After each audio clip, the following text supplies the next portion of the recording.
मैं संसार के सर्वोच्च सुख के रूप में प्रसिद्ध भक्ति हूँ। मैं मानव को संसार के सर्वोच्च सुख भक्ति के द्वार तक पहुँचाने वाली पूजा हूँ। कैलाश जाने के लिए प्रेरित किया। परम शिव भक्त परशुराम कैलाश पधारे, परंतु भोलेनाथ को वहां न पाकर उन्होंने स्वयं अपने आराध्य को ढूंढने का निश्चय किया।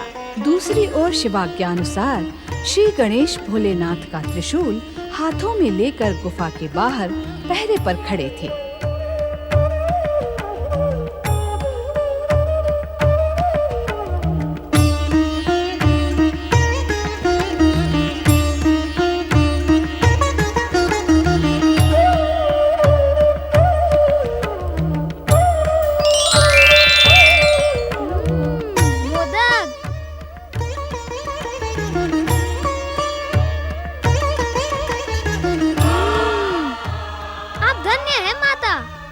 सत्य ही कहा था कि मेरे द्वार पर पहुंचने से पूर्व यह मोदक प्रस्तुत होंगे।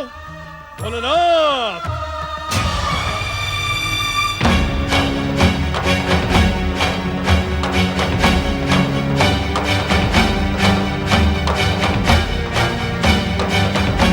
हे विचित्र प्राणी, कौन है तू?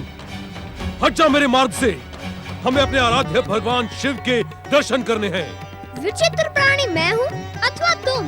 क्या तुम्हें इतना भी विवेक नहीं कि यह समझ सको कि इस परम पावन कैलाश की शांति को भंग करना भयंकर अपराध है? हे विचित्र प्राणी, पहले ये बता कि तू है कौन और हमारा मार्ग रोकने का अधिकार तुझे किसने दिया? मुझे यह अधिकार आपके आराध्य भगवान शिव ने दिया है।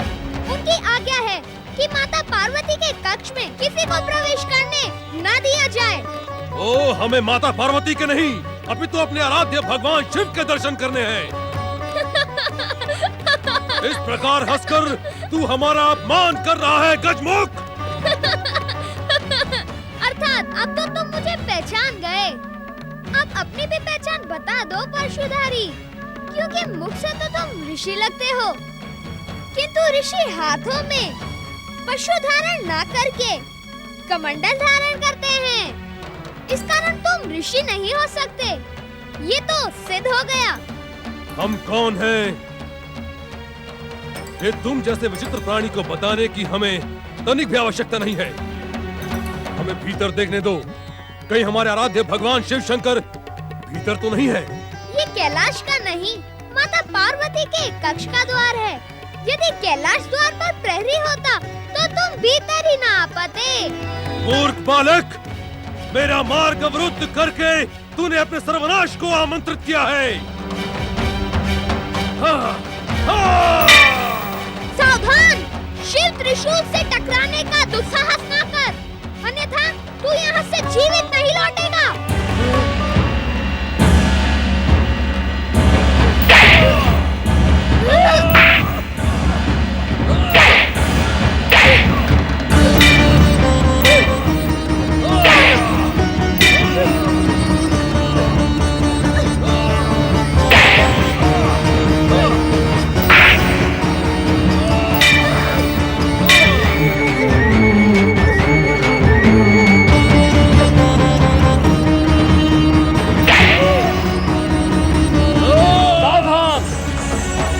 साधु, तू नहीं जानता कि तू क्या कर रहा है?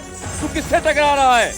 ये अग्र पूजा के अधिकारी हैं, पार्वती नंदन श्री गणेश हैं। शीघ्र कैलाश से लौट जा, नहीं तो तू अपने इन प्राणों से हाथ धो बैठेगा। पुत्र यदि पुत्र की मर्यादा भूल जाए तो उसे दंडित करना गुरु का कर्तव्य होता है। ये विचित्र प्राणी मेरे मार्ग में क्यों आ रहा है? ये श्री गणेश शिव आज्ञा से द्वार के प्रहरी हैं। भक्त और भगवान के मध्य कोई प्रहरी नहीं होता। इस तरह मेरा अपमान और मुझ पर प्रहार करके इसने अपने सर्वनाश को आमंत्रित किया है। ये त्रिशूल मेरे पिताश्री शिव शंकर का है। इससे किसी के प्राणों को लेने का अधिकार मुझे नहीं है। इसलिए अंतिम बार कह रहा हूँ, जैसे आए हो वैसे ही लौट जाओ, अन्यथा परिणाम भयानक होगा।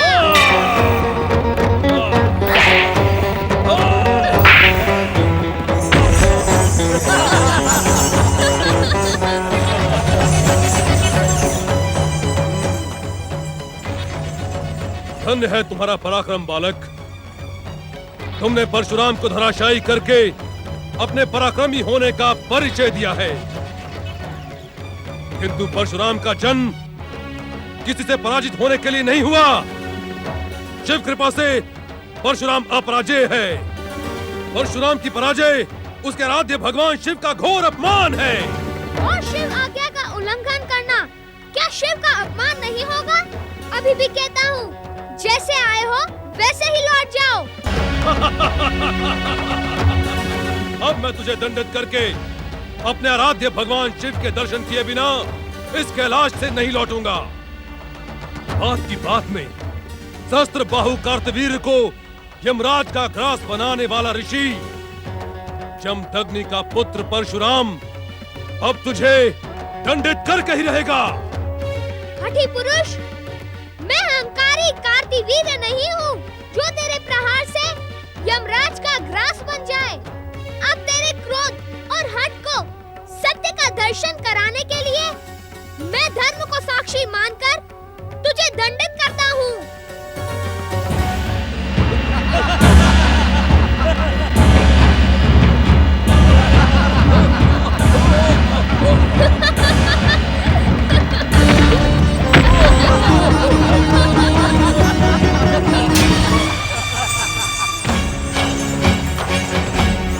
पराक्रमी बालक, तेरा पराक्रम तो वास्तव में प्रशंसनीय है।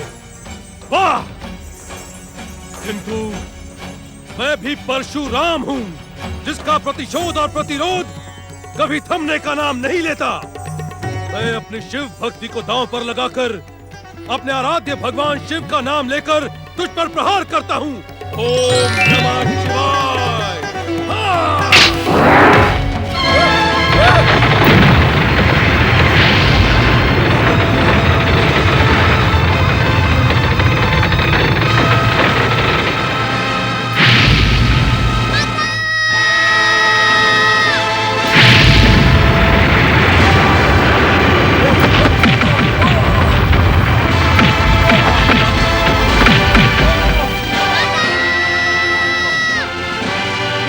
श्री गणेश।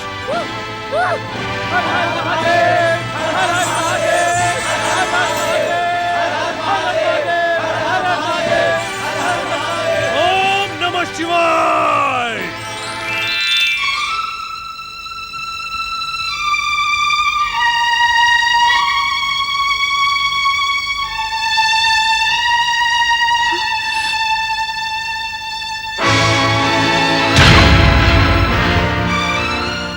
ये अनर्थ तुम्हारे साथ किसने किया पुत्र गणेश? परशुराम तुम? क्या तुमने प्रहार किया मेरे गणेश पर? उत्तर दो, अन्यथा मेरा क्रोध तुम्हें भस्म कर देगा। नंदी, भृंगी, शिवगणों, उत्तर दो। श्री गणेश पर प्रहार करने का दुस्साहस किसने किया? माता, इन्होंने आते ही क्रोधित होकर हम सबको प्रताड़ित किया और श्री गणेश से युद्ध करने लगे। माता, इन्हीं के परशु प्रहार से श्री गणेश का बायां दांत खंडित हुआ। तुम्हें चोट तो नहीं पहुंची पुत्र? नहीं माता, मुझे चोट नहीं पहुंची। अभी तो मेरे बाएं दांत को पहुंची है और अब मैं एक दंत बन गया। परशुराम, बालक गणेश पर परशु प्रहार अनुचित था। श्री गणेश को हमने ही आदेश दिया था इस कक्ष का पहरा देने के लिए। दया करे हे दया निधान, कृपा करे हे कृपा निधान, क्षमा करे हे क्षमा निधान। मैं वास्तव में इन्हें पहचान नहीं पाया और भयानक अपराध कर बैठा। प्रभु, मुझे क्षमा करें। तुम्हें क्षमा करने का मुझे कोई अधिकार नहीं है परशुराम।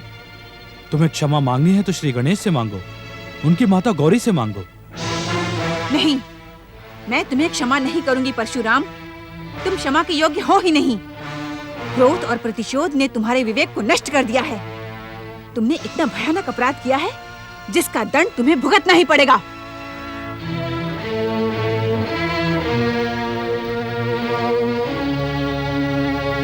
हे ममतामयी जगदम्बा, हे शक्ति स्वरूपा, अपने इस पुत्र के ज्ञान को क्षमा कर दें।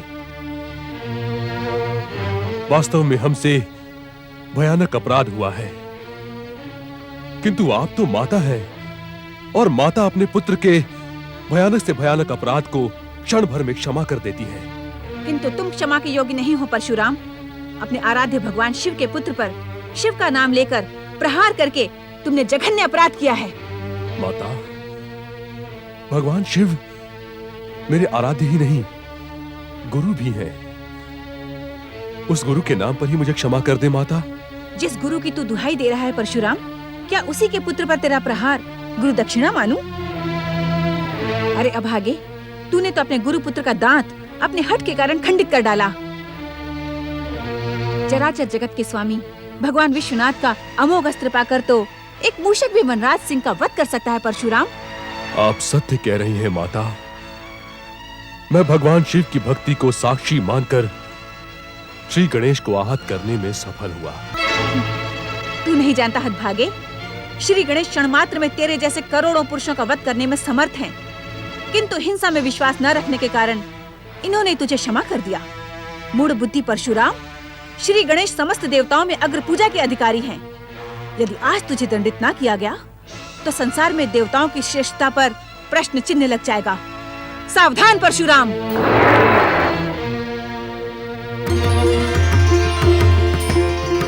श्री गणेश, जिस प्रकार तुम हमारे श्री महागणेश के अवतार हो, उसी प्रकार श्री परशुराम भगवान श्री हरि विष्णु के अंशावतार हैं। तुम्हें एक दंत बनाने के लिए यह लीला हमारे द्वारा ही रची गई थी। इस कारण माता पार्वती के क्रोध से परशुराम जी की रक्षा करो तथा इन्हें उचित सम्मान प्रदान करो।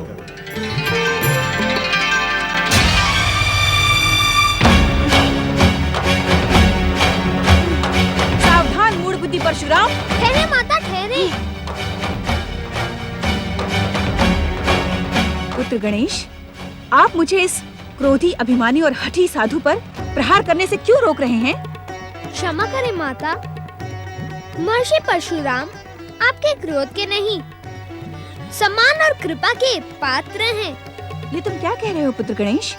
जिसके अहंकार ने अग्र पूजा के अधिकारी गौरी पुत्र श्री गणेश पर प्रहार करने का दुस्साहस किया हो, तुम उसे हमारे सम्मान और कृपा का अधिकारी बता रहे हो?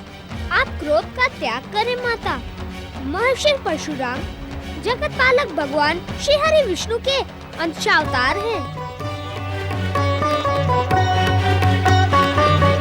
परम देव श्री महागणेश की कृपा से अभी अभी मुझे इस सत्य का ज्ञान हुआ है कि इन्होंने जो कुछ भी किया वह हमें एक दंत बनाने के लिए परम आवश्यक था।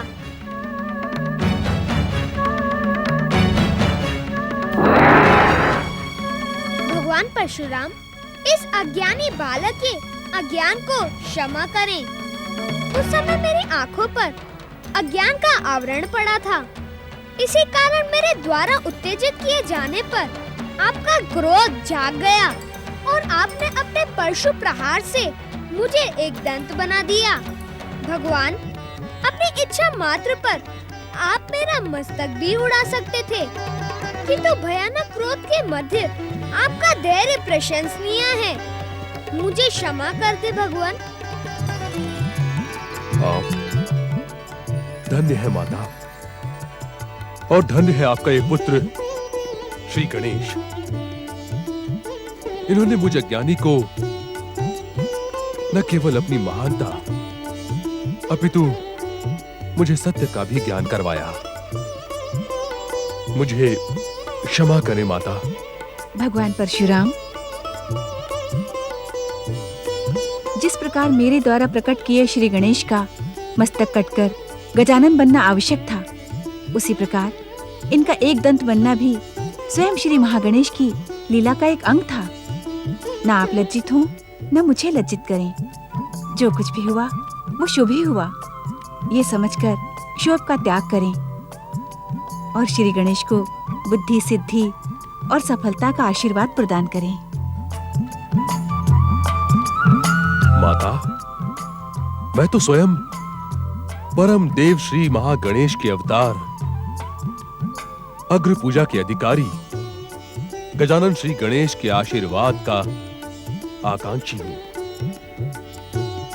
श्री गणेश ने माता मुझे ज्ञानी को सत्य का ज्ञान करवा के धन्य कर दिया।